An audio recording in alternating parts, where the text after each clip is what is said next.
시청자 여러분 안녕하십니까. 8월 22일 고영신의 시사정담 시작하겠습니다. 시청자 여러분, 이번 주말이 코로나 확산세 불길이 잡히느냐 여부를 판가름하는 중대 고비가 되고 있습니다. 그런 가운데 정부와 정치권은 확산세 차단보다는 책임 떠넘기기 정치 공방에 골몰하는 양상입니다. 이 문제 이중근 교수님과 함께 따져보겠습니다. 이 교수님, 지금 이번 코로나 확산세 광화문 집회도 일정 부분 그 확산의 요인이 되고는 있습니다만은 정광훈 목사 사랑제일교회 어제 경찰이 압수수색을 벌이기도 했는데 어쨌든 교회가 이런 코로나 확산의 진원지가 되고 있는 것은 매우 유감스러운 일이 아닌가 그런 생각이 들고요. 특히 사랑제일교회 같은 데서는 압수수색도 방해를 하고 교인 명단도 제출을 거부하는가 하면은 정광훈 목사는 지금도 치료를 받으면서 코로나 테러를 제일교회가 당했다. 뭐 이런 어떻게 보면은 페이크 뉴스 같은 것을 계속 확산하고 있는데 이런 억지 주장 또 국가 방역에 협조하지 않는 거 이런 것들은 뭐 꼭 저희뿐만 아니라 모든 국민들로부터도 지금 비난을 받고 있는 그런 행동 아닌가요? 그렇죠. 정광훈 목사가 뭐 보니까 그 교회 나름대로 사정이 있더라고. 사랑제일교회 그게 저 재개발 때문에 재개발 때문에 그게 뭐 이제 자기들 본래 책정된 보상비는 80몇 억인데 자기들 500몇십억 내놓으란다는 거 아니에요. 그렇죠. 그러니까 이제 결사적으로 우리 뭐 이 저 교회를 지킨다 이래가지고 하다 보니까 서로가 감정이 격해져가지고 이제 이렇게 되는데 정광훈 목사는 지금 그 교수님 말씀처럼 사실은 저 종교하고 정치가 결합되면 큰일 나거든요. 이게 왜냐하면 이 종교는 뭐 종교가 다 다르잖아요. 뭐 다른데다가 또 안에서도 기독교 안에서도 전부 또 다 다르다고. 이러니까 이 사람들이 정치에 개입하면 그 어떤 특정 그런 이 교파의 그런 근거지가 되고 이렇게 된다. 정치적인 근거지가 되고 이렇게 되니까 만약에 이게 정치하고 이 교회가 같이 이제 결합되면 정말 큰 문제가 되는데 정광훈 목사가 그런 점에 대해서는 좀 예초부터 그런 건 조심했어야 되는데 말이죠. 이 사람이 오히려 직접 정치 중심에 뛰어들므로써 상황이 더 나빠졌고. 그런데 이번에 이제 문제는 사랑제일교회 안에 이제 확진자가 생기니까 거기서 이제 예배를 보고 뭐 이렇게 하면서 거기 집단 그거 생기는데 거기다가 광화문까지 이제 정부는 얹어가지고 광화문 집회가 그 마침 진원지 같이 그 핵심 뭐 전파지 같이 이렇게 이제 주장하는 것은 무리가 있다. 왜? 이쪽에서 사랑제일교회 그 확진자들이 거기 뭐 정부 말로는 최소한 10명 이상 갔다. 그런데 그 10명 이상이 거기 안 가고 다른 데 가서도 여하튼 그렇게 전파를 전염을 시킬 거거든요. 그래서 이 광화문 집회를 같이 끼워 넣어서 그렇게 하는 것은 제가 생각할 땐 다분히 정치적인 의도가 있다. 이렇게 보여지고, 물론 이제 그럴 때 사람들이 광화문 집회 있는데 안 가는 게 좋죠. 안 가는 게 좋은데, 그렇지만은 그건 또 이제 자발적으로 간 거니까 그걸 누구 특정인에게 책임 묻고 이러기보다는 우리 국민 각자가 이 방역에 대해서 좀 더 신경을 쓰는 그런 계기로 삼자. 이 정도로 하는 게 좋겠어, 정부로서는. 그러니까 정광훈 목사가 지난해 조국 사태 국면에서 광화문 집회를 어떻게 보면 주도했고 거기에 당신은 한국당입니다만은 황교안 대표 체제까지도 이렇게 연결돼 왔던 것은 뭐 부인할 수 없는 현실인데 현재로서는 뭐 통합당은 지난번 광화문 집회에 참석도 하지를 않았고 또 뭐 김종인 비대위 체제가 들어서면서 장애 투쟁 이런 부분과는 선을 긋고 있는 그런 상황 아니겠습니까? 그런데 문제는 문 정권이 지금 하고 있는 것을 보면은 방금 말씀하신 대로 정부가 집중해야 할 것은 코로나 방역이거든요. 그런데 이 코로나 방역이 아니라 코로나 정치를 하고 있는 거 아니냐. 이런 의구심을 주고 있어요. 그게 문제입니다. 그러니까 이번에 이것도 저는 이렇게 생각해요. 왜냐하면 전번에 코로나 더 톡톡히 봤거든. 4.15 총선 때. 톡톡이 정도가 아니라 그냥 뭐 대박이 터진 거죠. 완전히 싹쓸이 했잖아요. 예. 그러니까 이번에도 지지율이 막 급격히 떨어지는 상황에서 또 코로나가 지난 14일부터 세 자릿수로 올라갔거든. 이러다니까 야 이거다 이거다. 다시 우리가 공격할 저건 바로 이게 우리 중요한 무기가 또 가만 보니 여기 있었네. 이래가지고 지금 아주 그 전방위적으로 그거 가지고 밀어붙이고 있는데 좀 비겁한 짓이죠. 왜냐하면 이 방역을 하는데 특정 모임, 특정 뭐 교회, 특정인 이런 식으로 몰아붙여 거기다가 저 모든 죄를 덮으시면 이 방역이 효과적으로 됩니까? 아니잖아요. 예. 그거는 정치적인 프로파간다일 뿐이고 예. 실제로는 그 정은경 뭐 본부장처럼 이런 사람들이 희생적으로 나서서 맡고 있는 거 아니에요? 그럼요. 그 사람들이 맡고 있는데 왜 대통령 자기가 생색내? 그다음 표는 자기가 얻고 뭐 옛날 그 누가 그랬어? 저 이용수 할머니가 뭐라고 그랬습니까? 제주는 곰이 넣고 뭐 돈은 누가 받는다고. 그런 마찬가지로 대통령이라면 이 국가적이고 위기고 또 국민적인 아주 굉장한 이 공포의 대상인 코로나를 정치에 이용한다. 이건 말이 안 되는 소리 아닙니까? 예. 그러니까 어떻게 보면은 지금 뭐 부동산 정책 실패라든가 또 이딴 성추행 무리 거기다가 추미애 뭐 오만방자한 행태 민주당의 국회 뭐 단독 운영, 전행 이런 것들이 겹쳐갖고 지금 대통령과 민주당의 지지율이 아주 폭락세 아닙니까?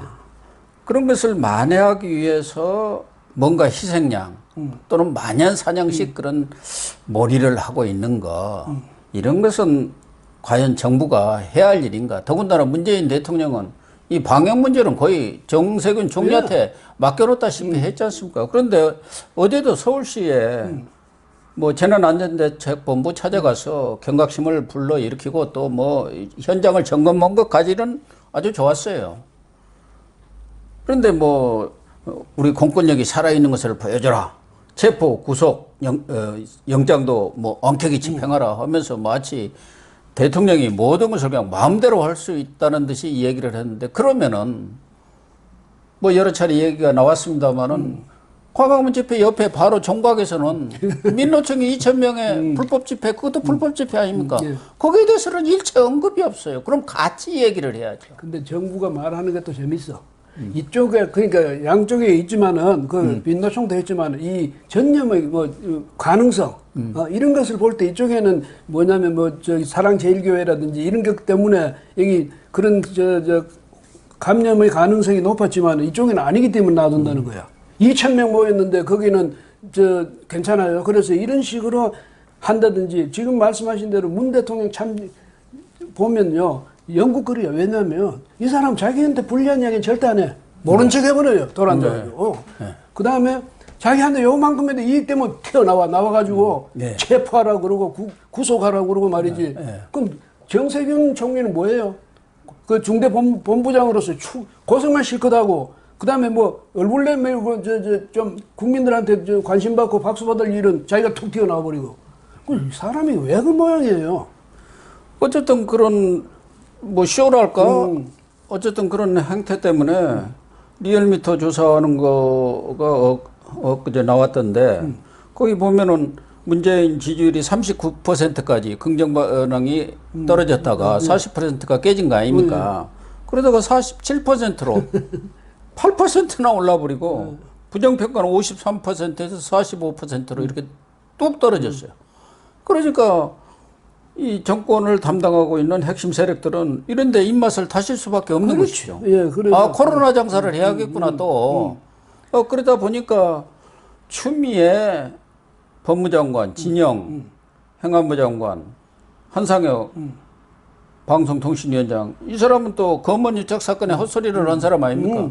이 사람들이 서히 나와가지고 또 대국민 담화까지 발표를 하면서 뭐 최고형을 뭐 구형하라고 그런다며? 뭐 법정 최고형을 구형하느니 뭐느니 좀 험악한 소리는 다 모아서 했더라고요. 그 대통령부터 법무장관 본래 유명한 사람이고 이 사람들이 국민한테 말하자면 그런 식으로 위협적이고 협박하는 그런 표현을 예사로 쓰는 사람 아니에요. 근데 누구 들으라고 합니까? 그 국민 협박하는 듯한 얘기예요. 그 정광훈 들으라고 하는 소리예요. 그것만 아니잖아요. 그럼 정광훈한테만 얘기를 하던가. 그래서 이런 사람들 참 앞으로 갈수록 이 사람들 습관이 이상하게 돼가지고 국민 알기를 아주 우습게 하는 그런 상황. 아니 법무장관이 어떻게 말이죠. 공공장소 그러니까 국민이 보는 국회 같은 이런 국회는 국민의 대표기관이에요. 이런 데 가서 말이지 공공연히 그렇게 아나무인성의 발언을 하고 이런 것은 국민들이라고 하는 소리거든. 대통령과 마찬가지로 체포하라, 구속하라 이건 누구 보고 하는 소리예요. 국민들이라고 하는 소리야. 아니 그건 법에 의해서 엄격히 집행돼야 할 사안이지 대통령 마음대로 체포하고 구속합니까? 그러니까 그리고 주면은 뭐예요? 자기가 뭐 검찰총장입니까? 경찰입니까? 검사입니까? 그러니까 행적으로 하는 사람이에요. 이 가이드라인이라나 예. 그거를 대통령이 직접 제시하는 것 아닙니까? 그러니까 정광훈이 용서하지 마라 이거지. 저거 가만 놔두지 말고 사랑교회 무너뜨려버려요. 이해찬 또 김태년 이런 사람들 지금 민주당에서는 정광훈 처벌법을 내겠다는 거 아닙니까? 필요하면 다 법 만드네. 예. 그럼 나중에 국민은 무슨 법이 어떤 법인지 모르잖아요 지금. 안 그래도 법이 너무 많아서. 그러니까 부동산 오르니까 부동산 감독청 만들고 앞으로 마늘 오르면 마늘 감독청 만들고 오징어 값 오르면 오징어 감독청을 만들어야 한다는 그런 얘기예요. 만들어야지. 사람마다 다 이제 법 하나 만들어 가지고 너 가는 그 뒷모습이 보니까 영 마땅찮아. 예. 뒷모습 관리법 만들고. 응? 어쨌든 정부가 법 집행을 엄격하게 하고 또 공권력을 엄정하게 행사하는 건 정말 좋은 거예요. 그런데 우리 잘 아다시피 여기서도 몇 차례 다뤘습니다만은 민노총이 2018년, 2019년 그 행태를 보세요. 그렇게 뭐 불법 그 유성기업 무슨 전문가는 그냥 얼굴이 피떡이 돼도 경찰들이 가서 수습 방관하고 있었잖아요. 그냥 사무실에서 두드려 맞고 있는데도 또 현대중공업 뭐 대우조선인가 그 합병한다 해갖고 현대중공업에 또 그냥 난리 법석이 나고 그런데 또 다 부숴버렸잖아 거기. 뭐, 교육관 거기 다. 예. 그런 것에 대해서는 공권력 엄격하게 집행하란 말을 단 한마디도 안 하잖아요. 물론 자기 편이니까 좀 원정적으로 봐주는 것까지는 인지상정이라고 하지만 그래도 대통령이고 국정을 집행하는 최고 책임자라면은 그런 부분에 대해서도 얘기를 좀 할 건 해야지. 절대 안 하죠. 국회도 가서 담벼락 다 밀어불고 막 그랬었잖아요. 근데 이 양반은 그 말은 절대 안 해요. 네, 절대 안 하고 자기한테 필요할 때만 이야기를 하는데 또 보면 요즘 뭐 재밌는 게 있어요. 전에는 맨날 자기 부하들 그 수석 비서관하고 보좌관들 모아놓고 맨날 원고 가지고 연설하잖아. 그 수보회의 때 꼭 좀 모두 연설을 왜 하거든. 그렇게 하는지 모르겠어요. 대통령이 자기 이야기 메모 좀 해갖고 자연스럽게 얘기를 하고 그 참석자들한테도 의견을 들어야지. 자기 얘기만 적어보고 그냥 뭐 받아 정리라고 정신들 없다고. 그러니까 자기 부하들 앉혀놓고 뭐하러 그렇게 연설을 하냐고 그냥 이야기를 하지. 그냥 나눠주면 될 거 아니에요. 예. 그런데 요즘은 또 SNS에 맛을 들였대. 또 페이스북 가지고도 하더라고. 그 트럼프 흉내 내려고 그러는지. 이러니 말이죠. 이 사람이 도대체 법률가 아닙니까? 문 대통령. 법률가가 가지고 있는 잣대가 몇 개인지 모르겠어요. 이런 사람이 옛날에 그 어떻게 법률가 행세를 했는지 그걸 의심할 수밖에 없을 정도로 요즘 하는 거 보면 이해가 안 되거든요. 이해가 안 되는데 제발 말이죠. 국민들이 지금 안 그래도 이 코로나 공포에 떨고 있는데 그 사람들한테 대통령이 나서 그걸 정치적인 무기로 삼아가지고 휘두르고 협박하고 이렇게 하는 거는 정말 대통령으로서가 아니라 국민으로서 도리가 아니지. 그러니까요. 예. 뭐 정부로서 권위를 세우고 공권력에 대해서도 그동안 워낙 공권력이 힘을 못 썼는데 그것도 뭐 민노총 때문에 그런 거예요. 일반 시민들한테는 엄청나게 또 엄격하게 했지 않습니까? 아, 신발 좀 던졌다고 대통령한테. 그거 꼭 꼬집어가지고 결국은 구속시켰잖아요. 전에 뭐 어디 50대인가 뭐 60대 아주머니가 뭐 대통령 비난하는 무슨 삐란가 뭐 전단지 살포했다 해갖고 뒤로 뭐 해가지고 이렇게 체포해가고 수갑까지 채워서 그런 일들이 벌어지고 있어요. 그리고 저기 전에 어디 대통령 저 어디 시장에 가서 이야기하다가 거지 같아요 했던 그 저 반찬 가게 아줌마. 그러니까요. 저 온통 말이야 뭐라 친문인지 뭐 문바디에 하는 사람과 대깨문인지 하는 사람 그렇게 박살을 내놨는데 대통령 한마디도 안 하잖아. 그거 그러면 안 돼요. 이렇게 말도 안 해요. 그런 댓글이라든가 그런 것은 양념이라는 거 아닙니까? 그러니까 참 미나. 그러니까 진중권 전 동아대 교수가 세 가지 의문점으로 제시한 거 아니에요. 어찌 그게 양념이냐. 민주주의를 파괴하는 행위인데 대선 때 그렇게 그냥 문자 폭탄 때리고 뭐 엄청난 댓글 공세 펴는 걸 그런 것을 하지 말라고 자제를 시켜야 하는데 그걸 권장한 거 아닙니까? 그런 것이 필요하다. 양념이다. 양념이라는 게 맛을 내는 거 아닙니까? 그러니까요. 민주주의 양념과 내가 나만큼 그 받아본 사람이 어딨냐. 그 내가 당했으니 니들도 당하는데 뭐가 문제냐 이거지. 그 대통령이 그 품이 그 정도로 요만해가지고 되겠습니까? 그러니까 맨날 지금 온통 나라에서 정치적인 혼란만 일어나는 거지.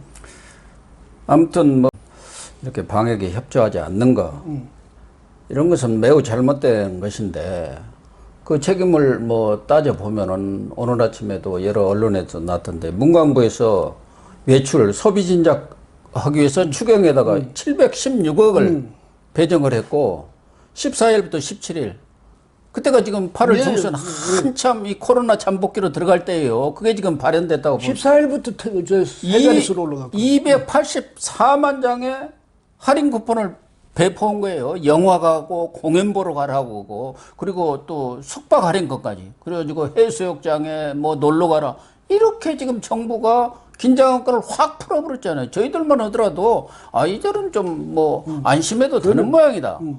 이걸 사실은 선도한 것은 저는 얼마 전에도 제가 우리 방송에서도 한번 다뤘습니다만 정부가 제일 큰 책임이 있는 겁니다. 그러면 정부 책임도 지면서 우리도 또 이렇게 가만히 생각해 보면은 좀 뭔가 이 긴장한 건을 너무 일찍 늦춘 감이 있다든가 그런 것을 인정하면서 국민들의 협조도 요청을 하고 또 교회에 대해서도 설득을 하고 뭐 이래야 하는데 그런 건 자기 책임은 일체 없고 그냥 상대에다가 남탓만 지금 하고 있는 거 이게 제일 문제 아니겠습니까?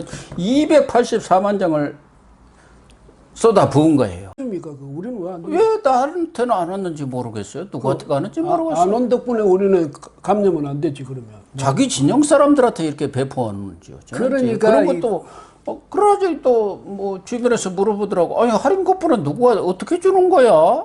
그러니까 사실은 그 돈도 그 국민 돈 걷어가지고 세금을 걷어 혈세를 걷어 그거 가지고 나라 살림을 사는 사람들은 정말 규모 있게 현명하게 효과적으로 써야 되거든.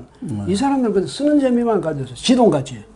그 대통령 주문해서 이럴 때 위기라고 해서 돈 내놨던 소리 들어봤습니까? 정부에 뭐 한다고 그 돈 주니까 그거 70만 원인가 뭐 60만 원 60만 원이죠. 우리 두 사람 그 60만 원 전액 내놨다 그 자랑이 나고 그다음에 재산만 해도 엄청나게 늘어났잖아요. 지금 재임 기간 중에 늘어났지. 그다음에 거기다가 양산 그쪽에다 아주 땅도 좀 좋은 땅을 사놨다며. 앞으로 거기 이제 집 지어서 살 거라고. 근데 절반은 또 농지법 위반 아닙니까? 아니래. 저기 머리에 저기 모자 쓰고 가서 직접 일했다잖아요. 그 부인이. 하여간에 이게 돈 맛을 들이다 보니까 코로나가 만병통치하게 지금 이 정권이 되어가고 있는데 뭐 재난지원금 주는 거 좋아요. 네. 근데 지난번에 뭐 100만 원, 60만 원 얼마씩 주고 그 후에 세금 폭탄으로 그냥 몇 배를 걷어가 버렸지 않습니까? 이번에도 이 확산세가 조금 뭐 터지자마자 30만 원씩 돈을 줘야 한다. 재난지원금 2차 줘야 한다. 지금 하고 있는 거 아닙니까? 지난번에도 그것 때문에 12조가 들어갔고 지금 재정적자가 뭐 110조가 넘는다는 거 아닙니까? 그래서 지금 4차 추경까지를 검토하고 있는 모양인데 뭐 어려운 서민들을 위해서 뭐 재난지원금 주는 것 자체를 뭐 반대할 생각은 없습니다만은 이런 것들도 규모 있게 주고 효과가 나게 줘야 하는데 지난번 100만 원씩 준 것에 대해서도 실질적으로 별 효과가 없었다는 게 대다수 그런 전문가들의 의견 아닙니까? 그런데 또 30만 원씩 주죠. 오히려 이런 것보다는 기업들에 대한 규제 같은 거, 최저임금이라든가 뭐 이런 걸 해갖고 자영업자들이 많은 어려움을 당하고 있는 이런 부분에 있어서 과감하게 규제도 풀고 뭐 여러 가지 좀 기업이 살아날 수 있는 그런 일을 해줘야 할 거 아닙니까? 지금 2차도 물론이지만 뭐 3차 거리두기를 할 경우 모든 생계가 지금 거의 끊어져 버리는 그런 상황이에요. 경제 활동 올스톱이죠. 예. 그렇게 한다는 건데 대통령이 이 모든 것을 돈으로 해결할 수 있다. 그래가지고 돈으로 표가 우르르 몰려들 거다. 그런데 그 돈이 뭐 화수분도 아니고 말이죠. 예? 뭐 쓰다 보면 나중에 돈 없어지면 그다음에 어떻게 할 건지 몰라. 근데 이런 게 있어요. 옛날 그 프랑스 혁명 때는 루이 16세 아니에요. 그 아버지가 루이 15세거든. 루이 15세하고 그 애인이 또 퐁파도르 후작 부인이라고 애인이 있었어. 근데 어쨌든 옛날 말로는 정부지. 근데 그때 이런 말이 있었어요. 내가 죽고 난데 대홍수에 나든 말든. 이 말을 루이 15세가 했다는 사람도 저 그런 기록도 있고 또 퐁파도르 후작 부인이 한 이야기라는 것도 있는데 어쨌든 그 사람들 사고방식이 그런 거예요. 문 대통령이나 혹시 저 뭐 이런 사람들이 야 뭐 나 떠나고 난 뒤에 뭐 재정 적자 망하든 말든 만약 이런 생각을 하고 지금 돈을 쓰고 있다 이러면 이 사람들 진짜 용서할 수 없는 사람들이죠. 네, 시청자 여러분. 중앙선관위의 박영수 사무총장이 엊그제 국회 행안위에 나와서 지난번 100만 원씩 푼 재난지원금이 총선에 영향을 미쳤다. 이렇게 답변을 했습니다. 총선에 영향을 미쳤다는 거예요. 그러니까 그것이 긍정적으로 부정적으로 미쳤는지 여부에 대해서는 자기는 판단할 수 없다고 하지만 어쨌든 여당으로서는 또 문재인 정부로서는 재미를 본 것 아니겠습니까? 그래서 그런지 이번에도 재난지원금을 주자. 지금 민주당에서 이렇게 군부를 떼고 있고 또 당정청이 총동원되어 가지고 방역보다는 앞서도 말씀드린 대로 방역 정치를 하는데 골몰하는 그런 모습이랄까요? 이미지를 주고 있는 거. 이런 얄팍한 코로나 장사. 이게 과연 우리 국민들한테 더 이상 약발이 먹힐까요? 저는 그러지 않으리라고 생각을 합니다. 시청해 주셔서 감사합니다.